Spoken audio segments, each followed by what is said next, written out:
امریکہ کا ہندوستان کو ایرانی بندرگاہ چابہار پر کام کرنے کی اجازت دینا، جس کے نتیجے میں گوادر بندرگاہ کی اہمیت زیرو ہو جائے، کیونکہ روس کو افغانستان کے راستے ایرانی بندرگاہ چابہار تک پہنچنا بہت آسان ہو جائے گا۔ روسی ایکسپورٹ اور امپورٹ ایرانی بندرگاہ سے ہوگی۔ افغان امپورٹ ایکسپورٹ جو کہ وہ ہندوستان کے ساتھ کر رہا ہے، اس کو بھی واگا بارڈر کی ضرورت نہیں رہے گی۔ یہ جو چوتھے دن آپ پاک افغان بارڈر بند کر کے افغانستان کی سانس بند کر دیتے تھے، اب وہ ایرانی چابہار سے کھل جائے گی۔ افغانیوں کو آپ کی پھر ضرورت نہیں رہے گی۔ ہندوستان کو افغانستان سے تجارت کی عام اجازت دی جائے گی۔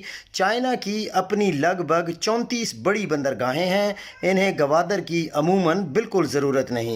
ضرورت ان کو ہے صرف عرب ممالک اور افریقہ تک رسائی کے لیے۔ اور جس طرح پاکستان پر مسلط رجیم نے گزشتہ 3 سالوں سے امریکہ کی گود میں پناہ لے رکھی ہے اور چین کو سائیڈ لائن کر رکھا ہے، ممکن ہے وہ بھی افغانستان کے جو چمکتی رائے ہیں ان کے راستے چابہار تک رسائی حاصل کر لیں، جس سے عرب ممالک اور افریقہ تک رسائی بالکل گوادر کی طرح ہی ہے۔ تو اب آپ بتائیں کہ گوادر کو کہاں رکھنا ہے؟ پاکستان کو افغانستان سے لڑوا کر اوپر والی تمام ریاستوں کا راستہ گوادر بندرگاہ سے موڑ کر کامیابی سے ایرانی چابہار بندرگاہ کی طرف موڑ دیا گیا ہے۔ اس کے علاوہ امریکہ کا ہندوستان کے ساتھ دفاعی معاہدہ، امریکہ کا ہندوستان کو اب اپاچی ہیلی کاپٹر دینا، یہ تمام چیزیں بتاتی ہیں کہ پاکستان کا گھیراؤ بڑی آسانی اور بڑے آرام سے کیا جا رہا ہے، اور اس سب کی سہولت کاری کروائی جا رہی ہے پاکستان پر مسلط موجودہ رجیم سے، کیونکہ موجودہ رجیم کو اپنی کرسی، اپنا اقتدار بچانا مقصود ہے۔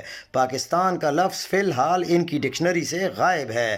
پاکستان کے گرد جب گھیرا مکمل ہو جائے تو یہ تمام محب وطن اپنا حصہ وصول کر کے اپنی آل اولاد کے ساتھ بیرون ملک چلے جائیں گے، اور باقی رہ جائیں گے یہاں پر پاکستانی غدار۔